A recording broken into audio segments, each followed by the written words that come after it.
তাহলে প্রথমে নবী অভ্যাস করাইলেন সাহাবায়ে কেরামকে যে তুমি যদি 3টা রোজা রাখতেই চাওই মাসে, তাহলে 13, 14, 15 আরবি মাসের এই রোজাগুলা রাখবা।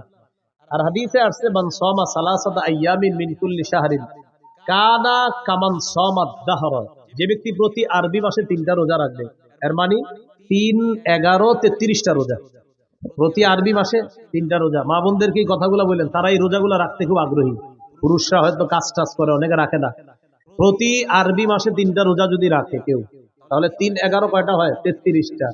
এই 3, 11, 33টা রোজা প্রতি আরবি মাসে 3টা রোজা যদি কেউ রাখে, কানা কামান সামাদ দাহর, সে কেমন যেন সারা বছর রোজা রাখে। যদি এই অফারটা রমজান মাসের পরে শাওয়াল মাসেও আছে। রাসূলুল্লাহ সাল্লাল্লাহু আলাইহি সাল্লাম বলেন, মান সামা রমাদান, যে ব্যক্তি রমজানের পুরা রমজান রোজা রাখলো, সুম্মা আতবাহু সিত্তাম মিন শাওয়াল, এরপরে শাওয়ালের 6টা রোজা রাখবে, কানা কা সিয়ামিদ দাহরি কুল্লি, সে যেন সারা বছর রোজা রাখে। তাহলে একটা হলো 11 মাস, 3, 11, 33টা, এটা একটা অফার আছে। আর একটা হলো শাওয়ালের 6টা রোজা, ওইটা একটা অফার আছে। তো যাই হোক, আমাদের মূল আলোচনা ছিল 1 নাম্বার অভ্যাস, নবীজি অভ্যাস করেছে চাইলে 3টা রোজা আরবি মাসে রাখতে পারে। 2 নাম্বার কি ছিল? আদেশ।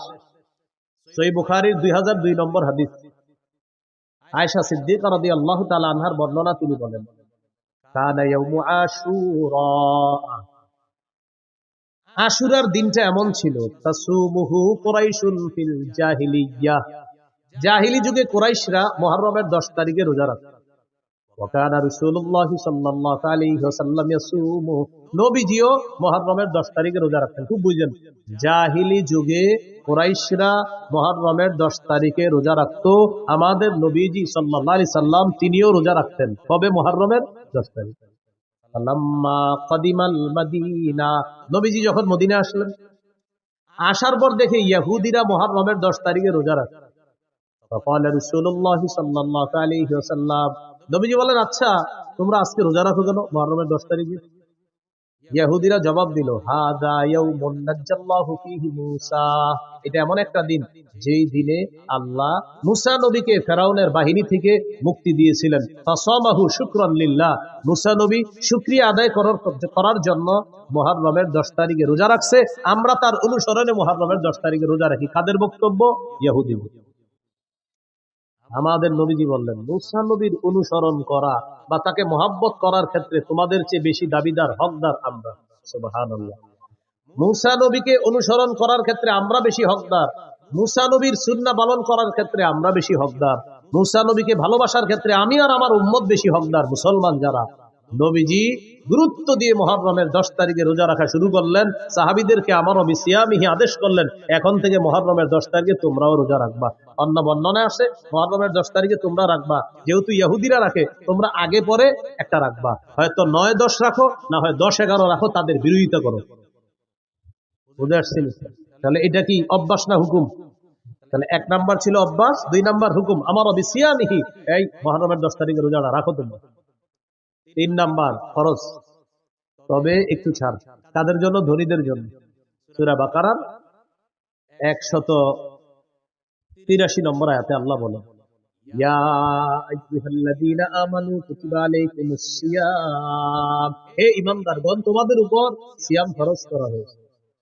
কামা কুতিবা আলাল্লাযীনা মিন ক্বাবলিকুম লাআল্লাকুম তাত্তাকুন, যেমনি ভাবে পূর্ববর্তীদের উপর সিয়াম ফরজ করা হয়েছে। তাহলে এবার সিয়াম ফরজ করা হয়ে গেল। তবে পরের আয়াতে আল্লাহ বলেন, ওয়া আলাল্লাযীনা ইউতীকুনাহু ফিদিয়াতুন তাআমু মিসকিন, সম্পদশালী মানুষের মধ্যে যাদের জন্য রোজা রাখতে কষ্ট হয়, সম্পদশালীদের মধ্যে যাদের জন্য রোজা রাখতে কি হয়? কষ্ট হয়, তারা চাইলে রোজা না রেখে ফিদিয়াতুন, একটা ফিদিয়া আদায় করে দিবে। তাআমু মিসকিন, অসহায় মিসকিনদেরকে একদিন খাওয়ায়া দিবে। তাহলে 3 নাম্বার ফরজ রোজা, তবে ধনী মানুষ যারা, তারা যদি রোজা রাখতে কষ্ট হয়, তাহলে একটা রোজার বিনিময়ে একজন মিসকিনকে খাওয়ায়া দিবে ফিদিয়া হিসাবে। এটা ছিল 3 নাম্বার ফরজ, তবে একটু ছাড়।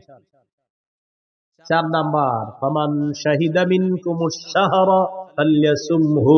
শোনো, আর ছাড় নাই, তোমাদের মধ্যে যারা রমজান মাস পাবা, সে ধনী হোক গরিব হোক, ওজোর ছাড়া আর রোজা ভাঙা যাবে না, সবার রোজা রাখতে হবে, সে ধনী হোক গরিব হোক। তাহলে ধনী হোক গরিব হোক, আগের বিধানটা এটার মাধ্যমে রহিত করে দেওয়া হয়েছে। ফামান শাহিদা মিনকুমুশ শাহরা, তোমাদের মধ্যে যারাই রমজান পাবা ফাল্যাসুমহু, সেই রোজা রাখতে হবে, চাই ধনী হোক চাই গরিব হোক। এই হলো 4টি ধাপে আল্লাহ রোজা ফরজ করছে। তাহলে 3 নাম্বারটা একটু শিথিল ছিল, 4 নাম্বার আর কোনো শিথিল নাই, ফরজ। রোজা ফরজ হওয়ার পর 2 নাম্বার কি ছিল? ওলামা হযরত অন্যরা বলবেন 2 নাম্বার কি ছিল? আদেশ। রমজানে রোজা ফরজ হওয়ার পর এই আদেশটা চলে গেল। হাদিসে আসে তারাকা ইয়াউমা আশুরা ফালাম্মা ফুরিদা রমাদান, রমজানের রোজা যখন ফরজ হলো, নবীজি কি করলেন? তারাকা ইয়াউমা আশুরা, আশুরার দিনে রোজা যে গুরুত্ব দিয়ে রাখতেন, এই বিধানটা নবী শিথিল করে দিলেন। নবী এই বিধানটাকে আপনার শিথিল করে দিয়ে ঘোষণা করে দিলেন, ফামান শাআ সামা ওয়ামান শাআ তারাকা। শোনো, রমজানের রোজা যেহেতু ফরজ হয়ে গিয়েছে, এখন আর তোমরা আবশ্যক না মুহররমের 10 তারিখে রোজা রাখা। মন চাইলে রাখবা, মন না চাইলে রাখবা না, কারণ এখন রোজা ফরজ করা। বুঝে আসছি? তাহলে 1 নাম্বার অভ্যাস, 2 নাম্বার আদেশ। বলেন আদেশটা কি আর আছে? কিসের মাধ্যমে এটা রহিত? ফরজের মাধ্যমে। হ্যাঁ। 3 নাম্বার ফরজ, একটু শিথিল ছিল কাদের জন্য? ধনীদের জন্য। 4 নাম্বার কোনো শিথিলতা নাই, ধনী গরিব সবাই রাখতে হবে, তবে অসুস্থ অথবা সফরে থাকলে সেটা মাসালা ভিন্ন। ফামান কানা মিনকুম মারিদান, তোমাদের মধ্যে কেউ যদি অসুস্থ থাকে, আও আলা সাফার, অথবা সফরে থাকে, আর এই কারণে যদি সে রোজা রাখতে না পারে, ফাইদ্দাতুম মিন আইয়ামিন উখর, গনে গনে রেখে দিবে, পরে রোজাগুলা আদায় করে দিবে। এখানে একটা মাসালা, আমাদের মা বোনরা সহ অসুস্থতার কারণে যারাই রোজা রাখতে না পারে রমজান মাসে, কথার কথা আমাদের কোনো বোন মা অসুস্থতার কারণে তিনি 4টি 5টি 6টি রোজা রাখতে পারে নাই, এখন তিনি রমজানের পরে কি মাস? আরবি শাওয়াল মাস। শাওয়ালের ফজিলতও চায়, আবার ভাঙতি রোজাগুলাও আদায় করবে। এখন অনেকে কি করে? ভাঙতি রোজা আদায় করতে গিয়ে শাওয়ালের নিয়ত করে ফেলে যে আমি আজকে ভাঙতি রোজা রাখতেছি, রমজানে যে 6টা রোজা আমার বাকি আছে, কথার কথা রমজানে ওনার 5টা রোজা ভাঙতি ছিল, তো উনি নিয়ত করছে আজকে আমি রোজা রাখতেছি, আমার রমজানে যে 5টা রোজা বাদ গেছে, আজকে প্রথম রোজা রাখলাম, আবার শাওয়ালের 6 রোজার 1 রোজার নিয়ত করলাম। হবে না। বলেন কি? এটা হবে না, তাদাখুল হবে না, আলাদা রাখতে হবে। যদি অসুস্থতার কারণে, কথার কথা আপনার 4টি রোজা রাখতে পারেন নাই, 5টি রোজা রাখতে পারেন নাই, এটা আলাদা রাখতে হবে। আর শাওয়ালের 6 রোজার ফজিলতের জন্য 6টা রোজা আলাদা রাখতে হবে। বুঝে আসছেনি? ফজিলতের জন্য আলাদা, ভাঙতি রোজা আলাদা। আল্লাহ আমাদেরকে মনে রাখার তৌফিক দান করেন। রমজানের প্রথম রাত যখন শুরু হবে, প্রথম রাতে তারাবি পড়বেন। রাতে কি পড়বেন? সাহাবী কারামের ঐক্যমতে 20 রাকাত তারাবি, সাহাবায়ে কেরামের ঐক্যমত 20 রাকাত তারাবি পড়বেন প্রথম রাতে। সাহারির সময় উঠা নবীর 12 মাসের একটা আমল আছে, 8 রাকাত তাহাজ্জুদ। বলেন কোন মাসের আমল এটা? 12 মাস নবী কয় রাকাত তাহাজ্জুদ করতেন? 8 রাকাত। এই 12 মাসের তাহাজ্জুদের 8 রাকাতের আমলটা সাহারির সময় করতে পারেন। হুজুর কেন 12 মাস করলে সমস্যা কি? আপনি কইরেন, আজকেও কইরেন, সমস্যা নেই, আজকেও আপনি 8 রাকাত কইরেন। কিন্তু রমজানে যেহেতু সাহারির সময় আল্লাহ আমাদেরকে উঠায়া দেয়, যেহেতু আমরা উঠি, একটা সুযোগ আছে আমাদের, তো এই সুযোগটা গ্রহণ করে রমজানে আমরা 8 রাকাত তাহাজ্জুদ করার চেষ্টা করব। তাহলে তাহাজ্জুদ বলেন 12 মাসের আমল, বলেন তাহাজ্জুদ 8 রাকাত তাহাজ্জুদ, এটা কোন মাসের আমল? এটা আপনি রমজানে পড়তে পারেন, যেহেতু সাহারির সময় ওঠেন। আর তারাবি এটা 12 মাসের আমল না, এটা শুধু রমজানের আমল। তাহলে তারাবি 20 রাকাত পড়বেন সাহাবায়ে কেরামের ঐক্যমতে। হাফেজ সাহেব যারা আছি আমরা একটু ধীরস্থির ভাবে তারাবিতে তেলাওয়াত করব, যেন মুসল্লিরা তেলাওয়াত গুলা বুঝতে পারে। দ্রুত আমরা তেলাওয়াত করব না, খুব সুন্দরভাবে আমরা তেলাওয়াত করব। কাদির, হাকিম, আলিম, সুদূর, এগুলা কিন্তু মুসল্লিরা বুঝে। 12 নাম্বার পাড়ায় রশিদ আছে না, কয়েকবার রশিদ, আমাদের এক মুসল্লি নাম আব্দুর রশিদ, উনি গনছে, হুজুর আজকে আমি 12 নাম্বার পাড়াটা পড়ছি, আর আমার নামটা কয়েকবার ছিল, আমি গুনছি আপনি এতবার পড়ছেন কিনা। রশিদ আমারে বলছে 12 নাম্বার পাড়ার দিন, একদম পুরো আব্দুর রশিদ ভাই এখন আছে লালবাগে, উনি 12 নাম্বার পাড়ার দিন আমার 1 বছর বলছে। এখন আমি ওই মসজিদে না, আরেক মসজিদে দাঁড়াই পড়াই, তো যে ওখানে যখন পড়াইতাম লালবাগে আপনার আমলিগুলা এসি মসজিদ, তো ওখানে আব্দুর রশিদ ভাই আছে একজন, তো উনি ওনার নাম যেহেতু আব্দুর রশিদ, তো 12 নাম্বার পাড়ায় রশিদ আছে কয়েকবার, তো উনি গুনে রাখছে যে উনি 12 নাম্বার পাড়াটা পড়ছে, আর গুনে রাখছে রশিদ। হ্যাঁ, এভাবে গুনে রাখছে আপনার যে ওমা আমরু ফিরআউনা বিরশিদ আলাইসা মিনকুম রাজুলুর রশিদ, এইভাবে রশিদ আছে কয়েকবার 12 নাম্বার পাড়ায়, তো ওনার নাম আব্দুর রশিদ। তো এই বেচারা আইসা বলছে, কয় হুজুর রশিদটা কিন্তু আপনি যেই বাক্য আমি গুনছি, আপনি যে ঠিক এতবারে আমি পড়ছি আজকে, আপনি এতবারই পড়ছেন, তার মানে বেচারা আমার পড়াটা মন দিয়ে শুনছে। তো এই জন্য বলতে চাইলাম মুসল্লিরা কিন্তু আছে, শুনতে চায়, যে আজকে আমি যে পারাটা পড়ছি এখানে ইন্নাল্লাহা আলা কুল্লি শাইইন কাদির পড়ছি, মানে অনেকে দেখবেন আপনি যেটা পড়বেন উনিও দিনের বেলায় পারাটা তেলাওয়াত করে, তো রাতের বেলা উনি অপেক্ষায় থাকে যে এই পৃষ্ঠার শেষে তো একটা হাকিম আছে, হুজুর দিয়ে হাকিম পড়লো না, উনি অপেক্ষা থাকে উনি হাকিম পড়বে, উনি খবির পড়বে, উনি আলিম পড়বে। তো এটা তো আগ্রহ, এটা ভালো। এই জন্য আমরা একটু বুঝিয়ে শুনিয়ে তাদেরকে পড়ার চেষ্টা করবো, বলেন ইনশাআল্লাহ। সুন্দরভাবে দেখেন এইখানে যারা আছে, যারা হাফেজ না, তারাও কিন্তু এই আয়াতটার সাথে পরিচিত, ইন্নাল্লাহা আলা কুল্লি শাইইন কাদির, সবাই পরিচিত না আপনারা? তো এটা যখন নামাজে শুনবেন আপনার মাথায়, ওহো এটা তো আমিও চিনি, এটা আমিও জানি, এই আয়াত তো আমিও পারি, আল্লাহু আলা কুল্লি শাইইন কাদির, হ্যাঁ এটা আমিও পারি। এরপরে আপনার আল্লাহু খাবীরুম বিমা তা'মালুন, ইন্নাল্লাহা খাবীরুম বিমা তা'মালুন, এগুলো আপনি। এরপরে 19 নম্বর পারায় আছে আপনার বিসমিল্লাহির ইন্নাহু মিন সুলাইমান ওয়া ইন্নাহু বিসমিল্লাহির রহমানির রহিম। আচ্ছা বিসমিল্লাহির রহমানির রহিম পারেন না এমন কেউ আছেন? তিনি যখন 19 নম্বর পারার দিন শুনবে বিসমিল্লাহির রহমানির রহিম বলছে, হুজুরে হ্যাঁ হুজুর, হ্যাঁ আসলে ঠিকই তো, এটা তো আছে এখানে, এইভাবে তার আগ্রহ তৈরি হবে। হ্যাঁ 24 নম্বর পারায় আছে আলহামদুলিল্লাহি রাব্বিল আলামিন, 24 পারার 15 নম্বর পৃষ্ঠায় আছে আপনার যে আলহামদুলিল্লাহি রাব্বিল আলামিন। তখন আপনারা আলহামদুলিল্লাহি রাব্বিল আলামিন পারেন না কে কে? সবাই পারেন। বুঝাইতে চাইলাম অনেক মুসল্লি আছে যারা অনেক পরিচিত আয়াত আছে, তারা এগুলো শুনতে চায় যে তারা ভিতরে হুজুর পড়বে আর আমি এটা মন দিয়ে শুনবো।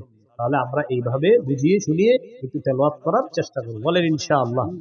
তাহলে রমজান মাসে আমরা তারাবি পড়বো, সাহাবী কারামের ঐক্যমতে 20 রাকাত তারাবি পড়বো, ধীরস্থির ভাবে পড়বো, আর 8 রাকাত তাহাজ্জুদ, এটা নবীজির 12 মাসের আমল।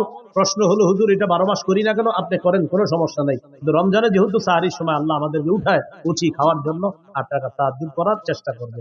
রমজানের দিনের বেলা যদি কেউ আপনার কাছে আইসা আপনারে বলে, ভাই কি অবস্থা, কেমন আছেন, বলবেন আলহামদুলিল্লাহ, তো তারাবি পড়ছেন? জি পড়ছি। এরকম কিছু লোক আপনারে বলবে। কয় রাকাত পড়ছেন? বলবেন তারাই পড়ছি তো 20 রাকাত পড়ছি। 8 পড়েন নাই? বলবেন 8ও পড়ছি। 20 পড়ছেন? হ্যাঁ 20ও পড়ছি। আরে 20 8 দুটোটাই পড়ছেন, এটা কোনো কথা? পড়েন নাই কি? বলবেন ঝগড়া করি নাই। কি বলি নাই?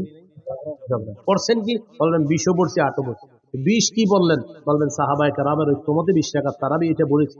8 কি বললেন? নবীজির 12 মাসের আমল তাহাজ্জুদ 8 রাকাত, এটাও পড়েছি। পড়েন নাই কি? ঝগড়া করি নাই। যে নিয়তে আপনি আসছেন এটা আমি করি নাই। আসসালামু আলাইকুম।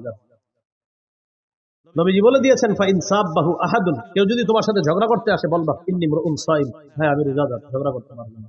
মনে থাকবে তো ইনশাআল্লাহ। আল্লাহ তৌফিক দান করেন। ইনশাআল্লাহ আশা করি আমি আগামী 5-6 দিনের মধ্যে রমজান বিষয়ক আমার একটা কিতাব বের হয়ে যাবে ইনশাআল্লাহ। এই মিম্বরের আমানত 8 খণ্ড আমানত আছে। 9ম খণ্ডের মধ্যে আলোচনা হলো যাকাত, রমজান, হজ। 9ম খণ্ডের আলোচনা যাকাত, রমজান, হজ, কোরবানি, মুহররম। যাকাত, রমজান, হজ, কোরবানি, মুহররম, সফর। সফরে কিছু কুসংস্কার আছে। এই পুরো আলোচনাগুলো 9ম খণ্ডে আছে। তো ওলামা হযরতদের অনেকে বলে ওটা কবে আসবে? আমি আসলে 6 মাস ধরে বলতেছি আসবে আসবে, এখনো আসে না। তো সর্বশেষ বলতেছি ইনশাআল্লাহ আশা করি 5-7 দিনের মধ্যে এটা যে কোনো ভাবে ইনশাআল্লাহ আনার চেষ্টা করতেছি। তাও ইনশাআল্লাহ কিন্তু বারবার বলতেছি, আপনার আবার এরকম বলার সুযোগ নাই। কই বললেন তো 5-7 দিনের মধ্যে, আসে নাই তো।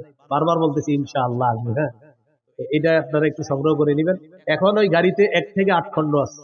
এখন গাড়িতে 1 থেকে 8 খণ্ড আছে, যাদের প্রয়োজন হয় নিতে পারেন। 1 নম্বর খণ্ড সন্তানের 64টা অধিকার, 2য় খণ্ড শিরিক বেদাত কুফর তাওহীদ, 3য় খণ্ড হালাল হারাম সুদ, 4র্থ খণ্ড স্বামী স্ত্রীর অধিকার, 5ম খণ্ড লা ইলাহা ইল্লাল্লাহর ব্যাখ্যা, 6ষ্ঠ খণ্ড নামাজ, 7ম খণ্ড পাক নাপাকের মাসালা। যেমন শীতকালে ইমাম সাহেবরা প্রশ্ন করেন, হুজুর ঢিলা নিলে হবে না, পানি কি নিতে হবে?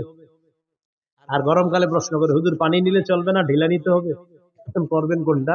এটা 7ম খণ্ডে আলোচনা আছে। 8ম খণ্ডে আপনার নামাজের মাসালাগুলো আলোচনা আছে 8ম খণ্ডে। যাদের প্রয়োজন হয় গাড়ির কাজ না ভেঙে গাড়ি থেকে সংগ্রহ করতে পারেন। আসসালামু আলাইকুম ওয়া রাহমাতুল্লাহ। হ্যাঁ সাহরি, সাহরি খাওয়ার পরে যদি সময় থাকে অবশ্যই তাহাজ্জুদ করতে পারবেন। যদি সাহরি খাওয়ার পরে আপনার এখন আধা ঘন্টা বাকি, তাহাজ্জুদ করবেন, কোনো সমস্যা নেই।